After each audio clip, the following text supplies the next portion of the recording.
disillusionment and a deep, deep sense of betrayal. Many Democrats and journalists, but I repeat myself, have declared themselves to be in an absolute tizzy of righteous tizziness over the revelations. Hillary Clinton, a former Democrat something or other, said that she personally could not believe that Trump would sink so low. Pulling her face from the bottom of a salad bowl, where she'd been searching for the Chardonnay bottle she accidentally dropped earlier, Hillary told reporters, quote, "I can't understand why you would give money to one of these bimbos when you could simply intimidate her into silence with threats and then get the media to bury her story and call her names on every news outlet in the United States." And another thing, Mrs. Clinton continued, and then slipped under the table where she sang the first three bars of Never Getting Back Together to the tune of the Star-Spangled Banner. Democrat spokesman and chief political correspondent for ABC News, George Stephanopoulos, agreed with Hillary, saying, quote, "I agree with Hillary." Why? What did she say? Unquote. When chief silencer of women for the Clinton campaign and chief anchorman for ABC News, Stephanopoulos, was told that Hillary had been shocked that Trump paid off women, he let out a long, high-pitched laugh and shook his head, saying, "Wow, we are so corrupt, it's not even funny." Although we'll never be punished for it, so it actually is kind of funny. Other Democrats expressed their outrage with the Trump payoff, saying the president should have taken the honorable path of simply getting the media to undercut the reputations of the women in question while casting everything Trump did in a rosy light. New York Times editor Blithering Prevarication III told reporters, quote, "I can't understand why Trump didn't do that," unquote. Then he gave the reporters an elaborate wink. Trigger warning, I'm Andrew Klavan, and this is The Andrew Klavan Show. I feel hunky-dunky, life is tickety-boo. Birds are winging, also singing hunky-dunky-doo. Ship-shaped, tipsy-topsy, the world is zippity-zing. It's a wonderful day, hurrah, hooray! It makes me want to sing. Oh, hurrah, hooray! Oh, hooray, hurrah!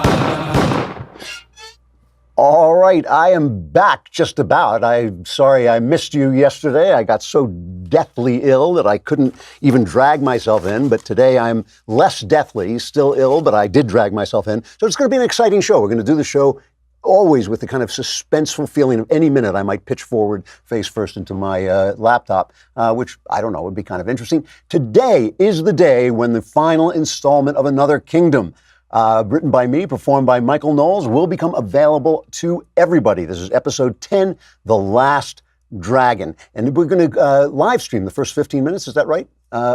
Oh, cool.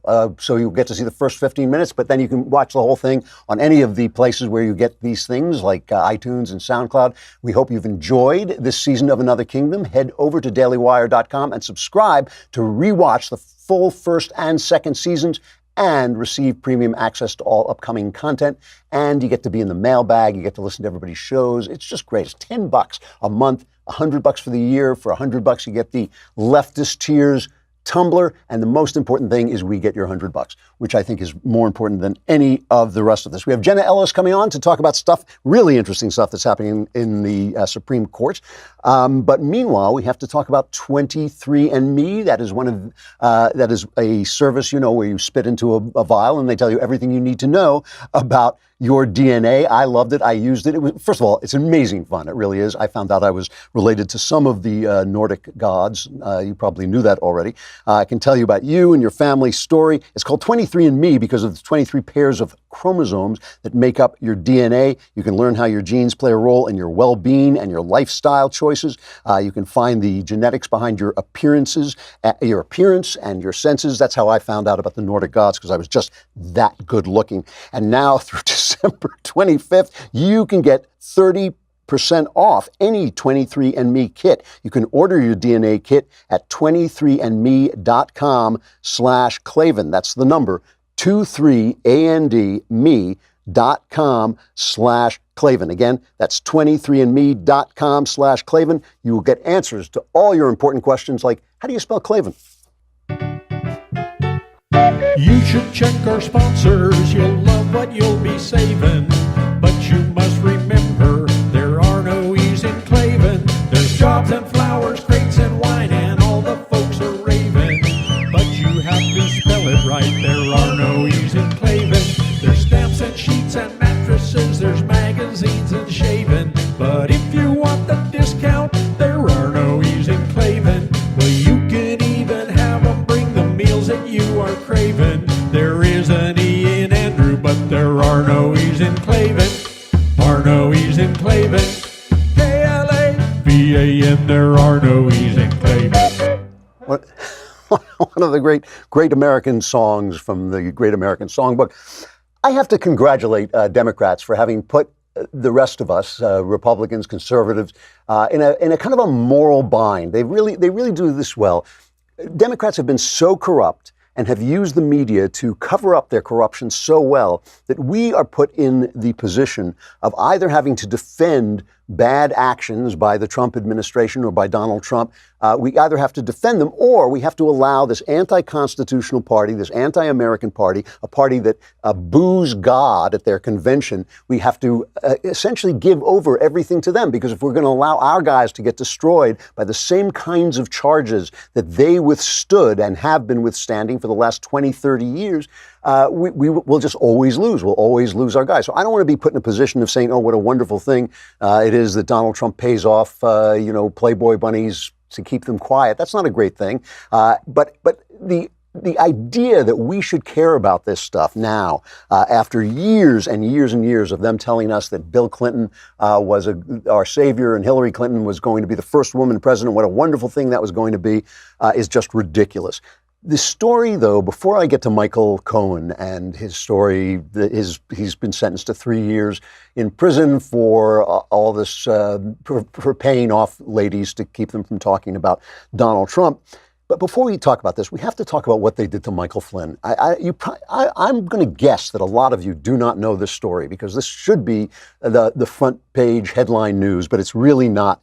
It hasn't really been that covered. You know that Michael Flynn, and I want to give credit to Kim Strassel over at the Wall Street Journal. She's been hammering this stuff, but she doesn't get the front page, and some of the stories just get they get swept away in all the other news.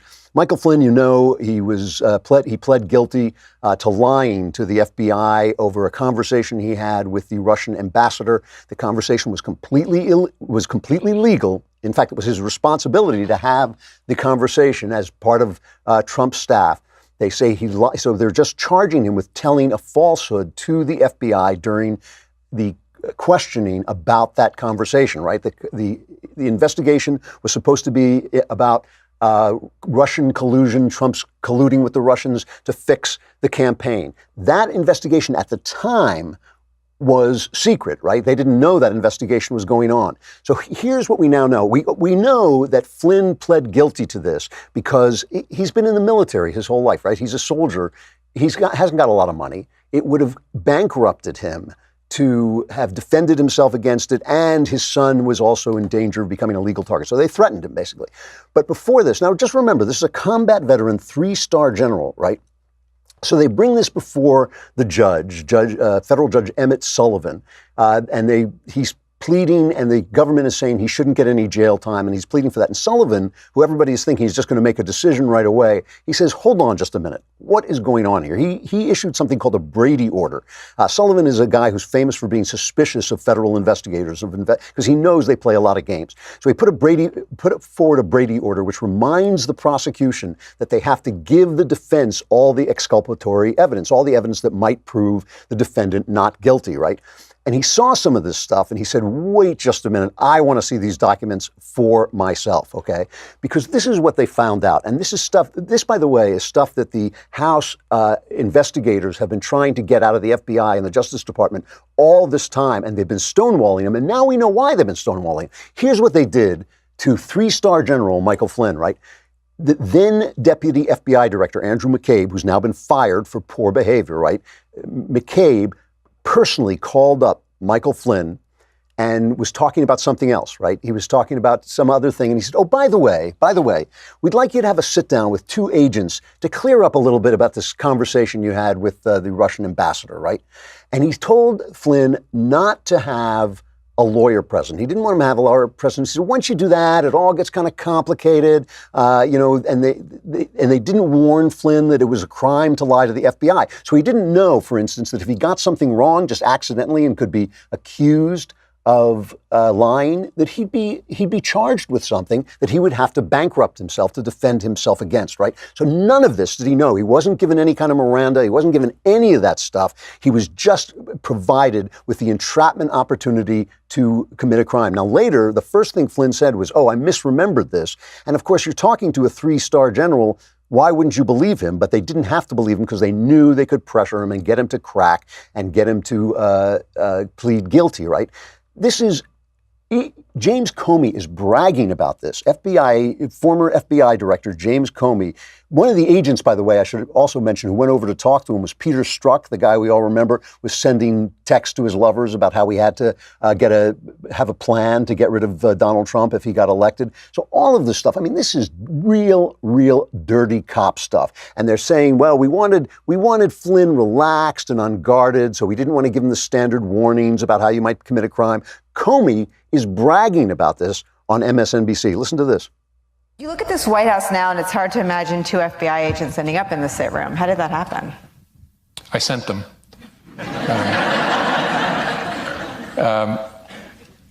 Something I probably wouldn't have done or maybe gotten away with in a more organized investigation, a more organized administration. The FBI wanted to send agents into the White House itself to interview a senior official. You would work through the White House counsel, and there'd be discussions and approvals and who would be there. And I thought, it's early enough, let's just send a couple guys over.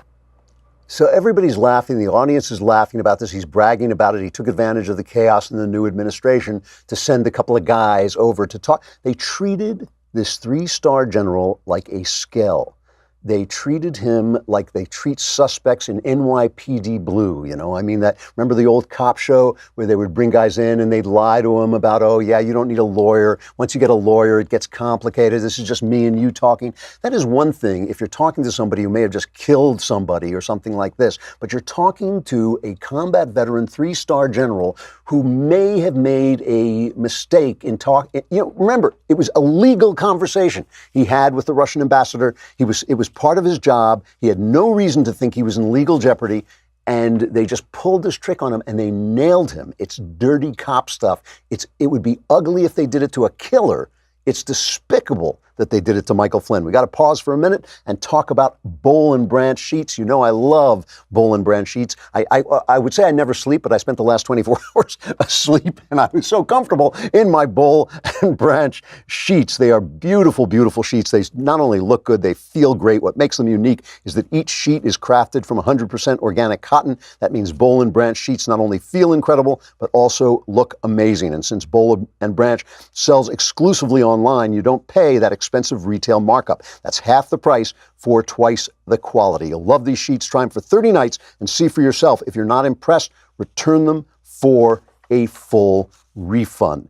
Go to bollandbranch.com today and you'll get $50 off your first set of sheets plus free shipping in the U.S. when you use the promo code Klavan. And we heard the song, so we know how it's spelled. There are no E's in Klavan. I just make it look easy sometimes. That's $50 off plus free U.S. shipping right now at bollandbranch.com, spelled B-O-L-L and branch.com. Promo code Klavan, bollandbranch.com, promo code Klavan, and if by now you don't know how to spell it, you just haven't been listening to the music. That's the thing. So that's despicable anyway, what they did to Flynn. And this is, I mean, you sit there and I'm not going to say, oh, it's a great thing to lie to the FBI, but I don't think he did. And then, of course, there's Michael Cohen, right? Michael Cohen, he paid off some girls who slept with Trump. Why at this point Trump would have to hide the fact that he was sleeping with Playboy bunnies? That's what we kind of expected of him, but they did it. And the thing is, now, of course, because they had a raid on Michael Cohen was Trump's attorney, and because they raided his office, they've now got all this other stuff, and federal prosecutors are now probing whether the incoming Trump administration misused funds corporations donated to its inaugural committee, including whether some of the committee's top donors gave money in exchange for access to the incoming Trump administration, policy concessions, or to influence official administration positions. But Obama did the exact same thing. The New York Times reported this. I'm getting this from Grabian. The New York Times reported President Obama's finance team was offering corporations and other institutions that contribute $1 million exclusive access to an array of inaugural festivities, including tickets. I mean, this is what they do. So we're sitting here, we're now put in this position of, do we defend that? No, of course not. But are we going to impeach this guy or run him to ground, run Donald Trump to ground? We all know Donald Trump is an imperfect spokesman for our principles. Nobody's not going to say that, I don't think. Of course he's imperfect. We all are. And he is an outsized character with outsized flaws and outsized abilities, it seems. But it's insane. The only difference between Obama and Clinton, the dishonesty and corruption of Obama and Clinton, and the dishonesty of Donald Trump, the only difference is the press. The only difference is this massive, massive corporate machine to cover up for the Democrats and expose the Republicans. That's the difference between them. I'm not praising the fact that the last few presidents we've had, with the exception of George W. Bush, have been kind of bad guys. I'm not saying that's a wonderful thing. What I'm saying is the difference between the Republican bad guys and the Democrat bad guys is the Democrats have the press to cover up. You have to take a look at this interview between George Stephanopoulos and Michael Cohen. Let's play the first cut of Michael Cohen and Stephanopoulos. This is where everything went wrong between dear old Michael Cohen, who, remember, said he would take a bullet for Donald Trump. He didn't mean a real bullet. He didn't mean anything. He just meant the minute he was in trouble, he would turn on him. But here is Michael Cohen talking to George Stephanopoulos at ABC. You worked for him for a long time. I was around you many, many years ago where you seemed to be having fun. There was a lot of fun going on at the Trump Organization. Working with Donald Trump. I enjoyed working with my colleagues there as well. When did it change? You know, I can't give you a specific time that it went from point A to point B. It was just a change. I will tell you that the gentleman that is sitting now in the Oval Office, 1600 Pennsylvania Avenue, is not the Donald Trump that I remember from Trump Tower. He's a very different individual. What's happened to him? I think the pressure of the job is much more than what he thought it was going to be. It's not like the Trump Organization where he would bark out orders and people would blindly follow what he wanted done. There's a system here. He doesn't understand the system.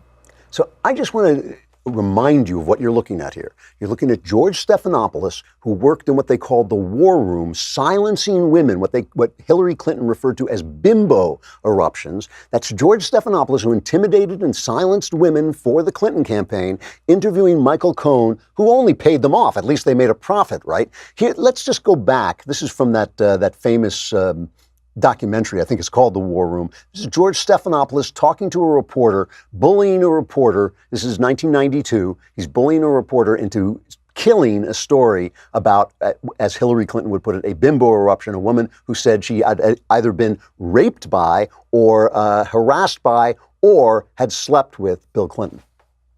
I guarantee you that if you do this, you'll never work in Democratic politics again. Maybe you don't want to. I'm not saying it matters. You will be embarrassed before the National Press Corps. People will think, nobody will believe you, and people will think you're scummy. The alternative is you don't do it. It causes you some temporary pain with people who tomorrow aren't going to matter. And you have a campaign that understands that in a difficult time, you did something right. And, that's important. I mean, it doesn't mean anything, or we can't do anything for you specifically or anything like that, but you know that you did the right thing and that you didn't dishonor yourself. He'll never work in Democratic politics again. Now, the thing the Democrats are saying, of course, is that it's not the women, it's not about the sex. I mean, this was what the Republicans said when they were going after Bill Clinton. They said it's a campaign finance violation. Who's paying George Stephanopoulos in that tape?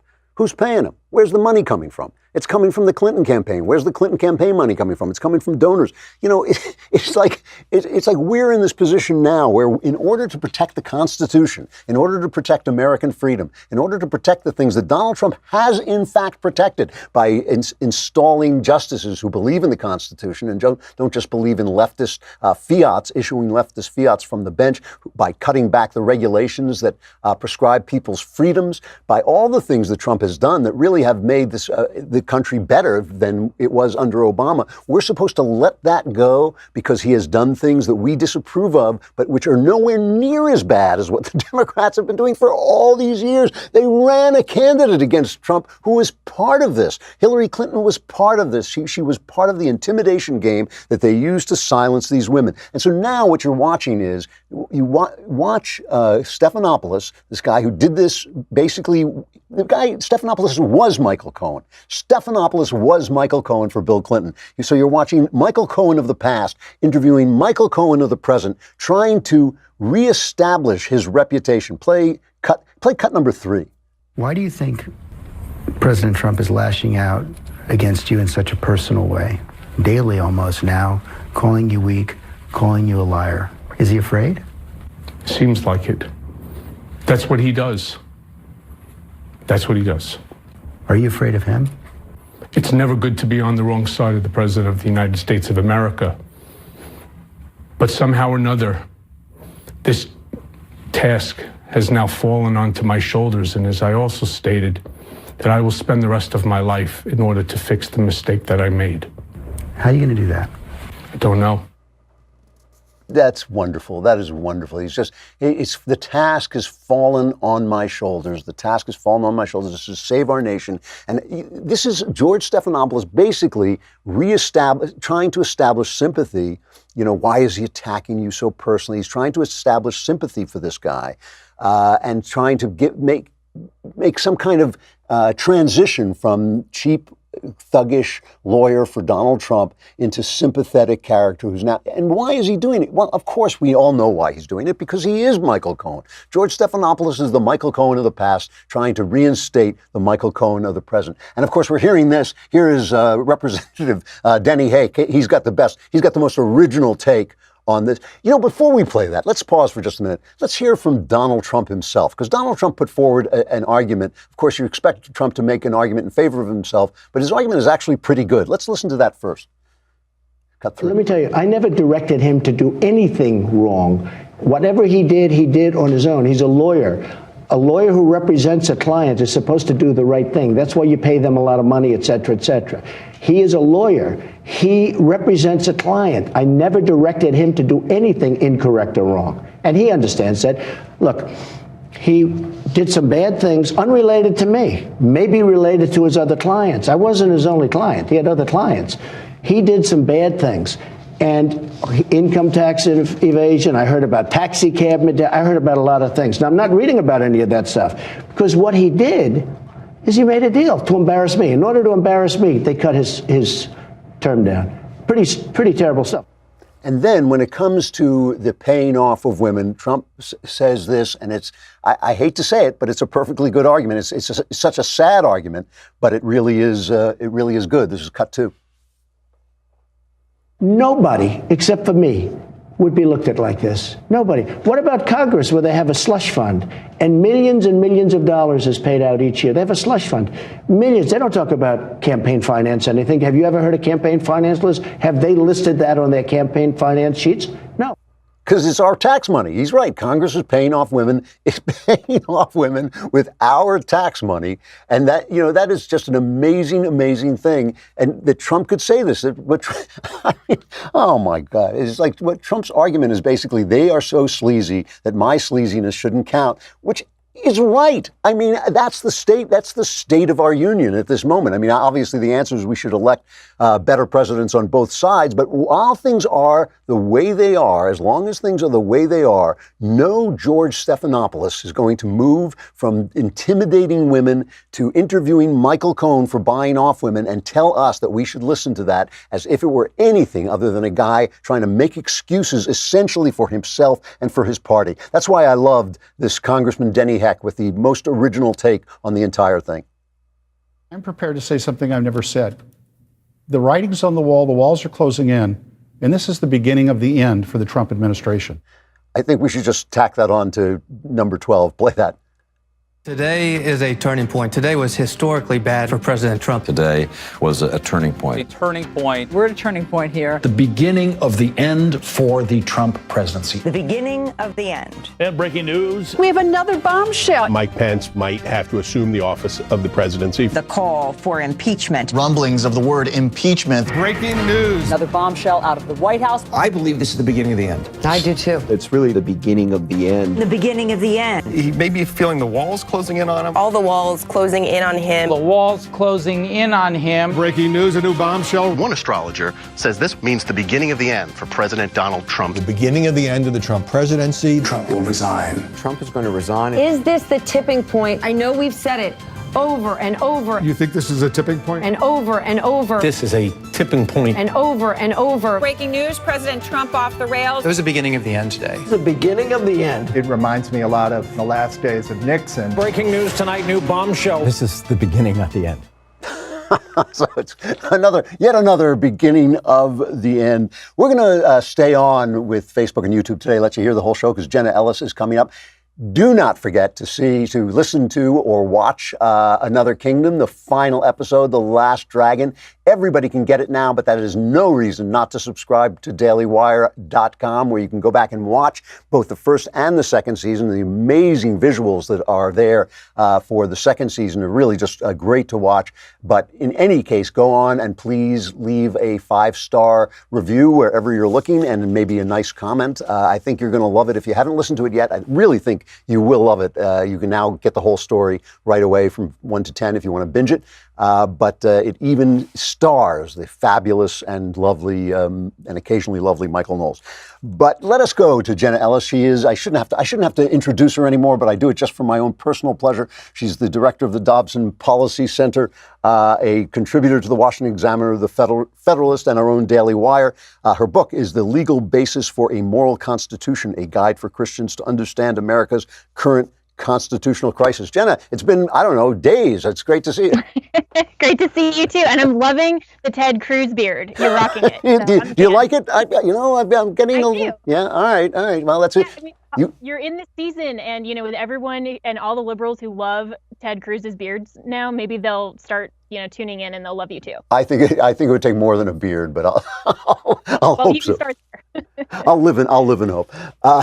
So I wanted to talk to you. I mean, there's been a bunch of things happening at the Supreme Court level that I just think are really interesting. And the first one, I believe it was just one Planned Parenthood case. Correct me if I'm wrong. 3. 3. It was 3. All right. So I thought so. It was more than one. So it's 3 cases that the court refused to hear, and Gorsuch and Kavanaugh actually agreed with that sentiment. So could you give us like an outline of what the cases were and what they were looking for? Yeah, so the issue here, although Planned Parenthood was involved in a sense, the issue was whether or not a Medicaid recipient had a private right of action to challenge a state's decision to defund Planned Parenthood. So that we're dealing with a civil case. We're not dealing directly with a question of abortion. And the main thing that we need to take away from this is that the very same docket, I actually went and looked at it. There was one case that was granted for cert on that same day for review. There were 12 pages of denials of cases. This is nothing out of the ordinary for the Supreme Court. And so for conservatives and the extreme right that of course want the court to hear abortion cases, we want to see a conservative majority overturn Planned Parenthood versus Casey. These particular cases, because of the issue in question, does not give an indication anyway whatsoever what Justice Kavanaugh, Justice Roberts, and the now conservative majority may end up holding on an abortion actual issue. So the case was that the state wanted to defund the Planned Parenthood in its state, and they weren't allowed to do that. Is that fair? The challenge, and so there's a diversity of opinion, and that's really why Justice Thomas wrote a very scathing dissent, because there's a split in the circuits of saying whether or not a private individual, let's say you or I, are Medicaid recipients, and we get services based on Medicaid from Planned Parenthood. If a state decides we are not going to allow Planned Parenthood based on selling fetal tissue, based on abortion, based on whatever reason, they are not qualified Medicaid providers, then I, as a Medicaid recipient, am going to challenge my state decision to defund Planned Parenthood because I now, as a Medicaid recipient, can't go to them for other Medicaid services. So that's the question, and there's a split among the circuits. And so I think that we're going to see this particular issue go back before the Supreme Court. It may just be that the justices want to see this issue kind of fleshed out a little more before they take up the issue.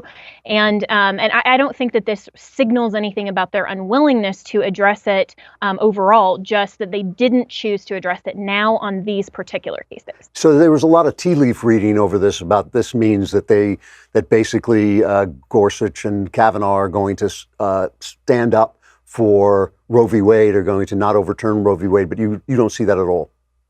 Well, it would be Roberts and Kavanaugh. So, so Gorsuch, Roberts, Alito, and Thomas all voted to take up the cases, and as 3. And everyone was hoping that Kavanaugh would be the 4th vote, and he wasn't. And so now there is a lot of tea leaf reading saying, oh, this is somehow some kind of prediction on a substantive abortion issue. But we have to differentiate and say this is the judicial process. This in no way indicates anything one way or another. I don't think that Planned Parenthood can claim victory in the sense that they were once these cases were declined. And I don't think that conservatives need to panic at this juncture either. Fair enough. Okay, good. I was interested in that. You know, you see these headlines flash by, and I don't always have a chance to follow it down to the ground. But that's really, really interesting. Now, just to stick on the question of abortion for a minute, there's a law in Ohio that you were writing about where basically they've outlawed abortion. It seemed like to me. Is that fair? Yes, that. And so there will be a piece up hopefully later today in Daily Wire that is talking about the Ohio heartbeat bill. And what this will do, and this is now passed out of both chambers, will go to Governor Kasich's desk. And what it is essentially saying that an abortion, when a woman comes in for an abortion, then they have to do an abdominal ultrasound. And if a fetal heartbeat can be detected, then abortion services are not eligible at that stage. So this would protect life as early as 5 to 6 weeks. And also the other component of the bill is that the Ohio State Medical Board could actually punish and have sanctions against medical practitioners, even if there's not a criminal conviction that goes against the law. So this is really the most comprehensive and really sound pro-life legislation that we've seen coming out of a state in a while. Similar legislation was passed in 2016. Kasich vetoed it. He's saying that he's going to veto this one, but he's going to wait until the last minute so that the Ohio legislature will have a really hard time with a veto override. So we'll see what happens. There's a lot of conservative policy groups. Dr. Dobson here at the JDFI, the James Dobson Family Institute in particular, we are urging Governor Kasich to make this his legacy and sign the bill to protect life, not only because it's constitutional, and that's clearly what the legislature is intending, but also because we know from ultrasounds, we know from all of the medical evidence, these are human babies that deserve protection. You know, just to engage in a little bit of fantasy, let's say Kasich did sign it, and it would obviously be challenged right away. It would never survive Roe v. Wade, would it? Well, this is the exact type of legislation that could go up to the Supreme Court on a challenge that would give the new conservative majority the opportunity to overturn Planned Parenthood versus Casey and Roe versus Wade, because what they can do just as a procedural question, and I've written for Daily Wire on this subject as well, they could say this is not at all the within the federal government's authority, and certainly not the Supreme Court, to tell the state how they can regulate abortion. So regardless of whether or not we personally agree or disagree with abortion as a policy issue, it is not for the federal government to mandate to the state how they determine healthcare policy. So that's really the easiest way that the Supreme Court can overturn the current abortion opinions. That's really interesting, because I think to me, that's always been one of the worst, well, aside from the abortions, that's always been one of the worst parts of Roe v. Wade, is that it's overreach of federal power. Is there any argument, every time there's a justice up for confirmation, they're constantly talking to him about precedent and super precedent, and whether or not Roe v. Wade is protected by the fact that it has been confirmed several times in decisions? Is there any argument where precedent somehow becomes more important than what it actually says in the Constitution? In other words, is there some sense in which Roe v. Wade is protected simply by the fact that it's been confirmed several times in other decisions? Not at all. And that's a great question because there's no such thing as super precedent. All due respect to Dianne Feinstein, that's just not a thing that's in the Constitution. But if you look at Article 3 and the role of the judiciary, they are under the Constitution. And so they have to determine law and policy and whether or not that actually is either conflicting or it abides by the Constitution. So the Constitution is the supreme law of the land. And so even if courts have gotten it wrong for 50 and 60 years or even longer, it's the obligation of the Supreme Court to go back and say, we previously have gotten it wrong. We are going to change that. And I think it's very interesting, Drew, that even before Anthony Kennedy retired, we saw the Supreme Court shift back toward this federalist model of saying we've gotten it wrong in cases like Murphy versus NCAA, Janus, the union worker decision, where they actually contemplated these types of federalist questions and said, even though there have been laws on the books and opinions since, the early 70s, we are now going to say those were unconstitutional. It was an overreach, and we're going to give these issues back to the states because that's properly constitutional. If you had to guess, would you think Kavanaugh would be a vote against Roe? If I had to guess, I would think that from a strictly originalist perspective, regardless of his own personal policy, I think that he will be a vote to overturn Planned Parenthood versus Casey and Roe because of the constitutional questions involved. And I think that his 12 years of opinions on the D.C. Circuit show that he is an originalist and he will be faithful to the Constitution, even over his own personal policy, if he's personal, and we don't know if he's personally a supporter of abortion. Fair enough. All right. Now, to move on to something else that is just a personal hobby horse of mine, this case Kaiser versus Wilkie is kind of an obscure little case, but it actually brings up something that really bothers me, which is this kind of almighty power that has been given to regulatory agencies to basically decide what the law means for themselves, and they can virtually not be questioned. Can you explain what this case is and what it means? Yeah, you and Justice Gorsuch are really big fans of him. One of the reasons I like the guy, yeah. I know, right? So, and he's from Colorado, so yay, Justice Gorsuch. But yeah, so basically, this deals with a complex legal doctrine that's called Chevron deference, which is Chevron was a party to the case where this doctrine arose from, and so that's where a lot of the legal doctrines are named simply because of the parties. So Chevron deference is this idea that if Congress does not explicitly address a question in a statute, then whatever administrative authority they give to an executive agency, then the executive can basically interpret it and implement it any way that it wants, as long as it's reasonable. And so then the courts aren't going to second guess the agency if Congress hasn't spoken. So you have a twofold problem where the court is saying we're not going to override the agency's decision, but they're not putting the onus back on Congress. And Congress really needs to step up and say, wait a second, there is way too much administrative prerogative going on to basically be their own interpretation of the law, and as long as they view themselves as reasonable, then they can go ahead and act according to the statutes any way that they want. So this particular case, and this was the one case that this past Monday was actually granted for review, this gives an opportunity for the court to really roll back the administrative state and say we are going to roll back Chevron and some of the other outflowing cases, say the administrative state has gotten way too large. This goes completely against the separation of powers and the legislative authority of Congress.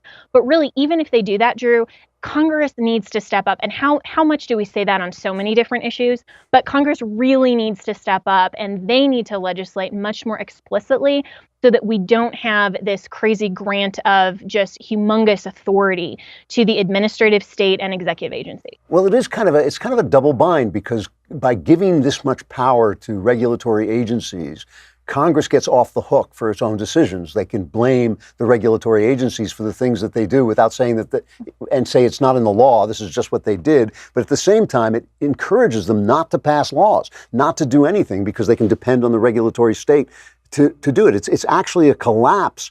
It threatens a collapse of democratic legislation, I think.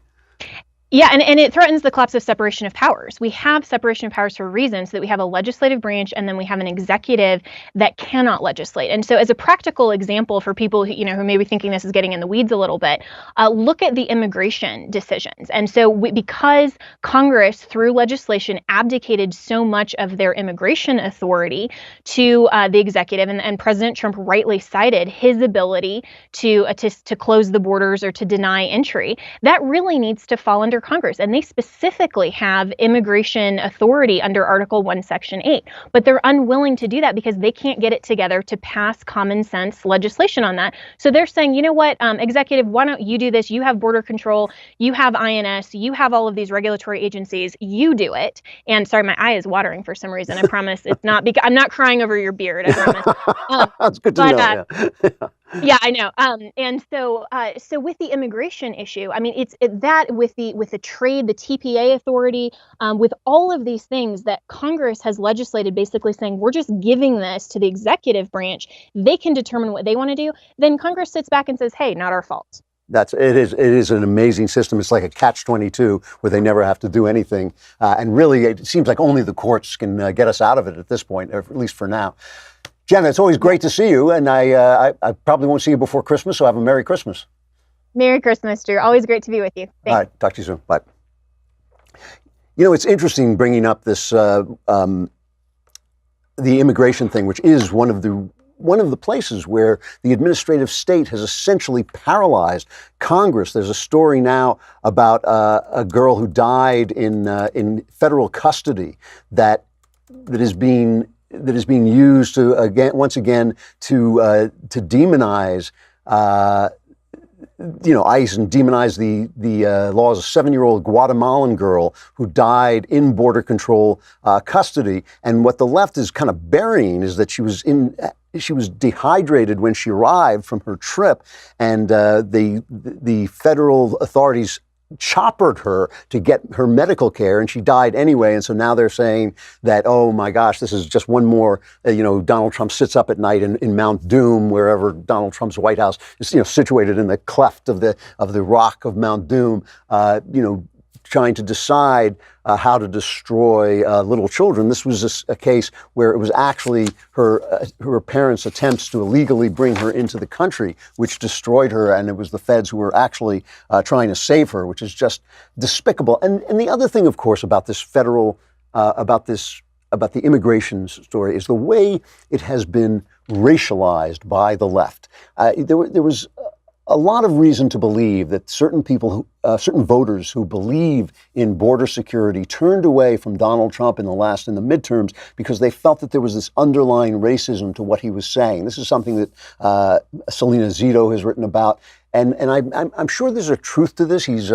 Trump is a harsh-spoken man, and he doesn't, he doesn't emphasize, obviously, the pain some of these people are in.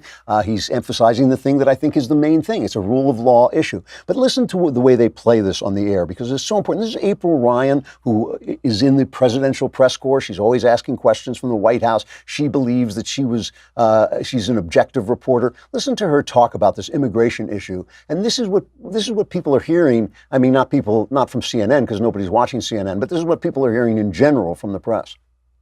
This president needs a win, and if he gets this wall, this would be a win. But you got to remember, border security is not just about a wall. Really, I mean, there are many people, many critics of this wall issue who say that this is about controlling the browning of America, plain and simple. Yes, there's issues of terrorism. Yes, there's issues of, you have issues of drug trafficking and some criminals maybe. But at the same time, it's not just about a wall. If you really want to talk about fixing the border, deal with other issues like trafficking through those trucks. You have smuggling people over the border. There are other issues other than people just crossing the border, this 2,000-mile stretch. Now, and there's another issue. You have, when you talk about securing borders, there's an issue of visas that are overstayed. There's so many components that go into the issue of securing the border and immigration. Right.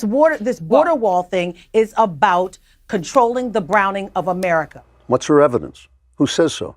And is the browning of America a good thing? I would say it's neither a good nor a bad thing. I don't care what color Americans are as long as they're Americans. But why is the wall about that? Why isn't it about all the other things she mentioned, the terrorism and the drugs and all those things? It's utter nonsense. But as long as the left is able to use their media to cast it in that way, Congress is paralyzed because everybody's so afraid of the racial tag, and that's why they do it. That's why they do it. Nothing she said there made sense. I could talk for another 40 minutes about how nothing she said made sense, but I won't. Let's just go into stuff I like. Stuff I like. Now that's music after my own heart. That's like the make-believe ballroom from 1960s radio. All right, that's from Brian Sharp. Around Christmas, I always like to read a ghost story. And I love ghost stories, and they're very hard to do. And what is especially hard to do is novel-length ghost stories, because ghost stories are very subtle. They depend on a sense of unease. They don't depend on horror. They don't depend on bloodshed. They just depend on a kind of creepy sense. There is this guy that nobody knows about, and he is such a good horror writer. His name is Ronald Malfi, and he's in a rock band or something like this. But he's written a couple of books that I've read. But I just read one of them it had a terrible title and an even worse jacket. It's called Little Girls, which made me feel like I was reading like some kind of weird porn, you know. But it's not about anything like that. It is a really, really creepy ghost novel that is slow moving, slow burn, but just kind of sends a chill up your spine, has a really satisfying ending. He's a good writer, Ronald Malfi, M-A-L-F-I. And it's I can't remember the second or third of his books that I've read, and I really, really like him. If you want something a little bit less gory for Christmas, try Daphne du Maurier's short story, Happy Christmas. I always recommend that because I think it's a very neglected short story. She's the lady who wrote Rebecca, also a terrific writer. Good stuff for Christmas from Stuff I Like. I will be back on Monday if I live. I hope I feel a little better. I hope I made a little bit of sense today. I'm sort of pushing the rock uphill, but I hope it wasn't too bad. Please, please go listen to Another Kingdom starring Michael Knowles. Good stuff, and the story is finally over. The Last Dragon is there, so you can binge the whole thing from 1 to 10, or if you're just catching up, catch up, and don't forget to leave a good review wherever you hear it. You can find it just about anywhere where podcasts are, and you can also find it on the Daily Wire, where you should subscribe. I'm Andrew Klavan. This is The Andrew Klavan Show. We'll see you after the Klavanless weekend. Survivors, gather here.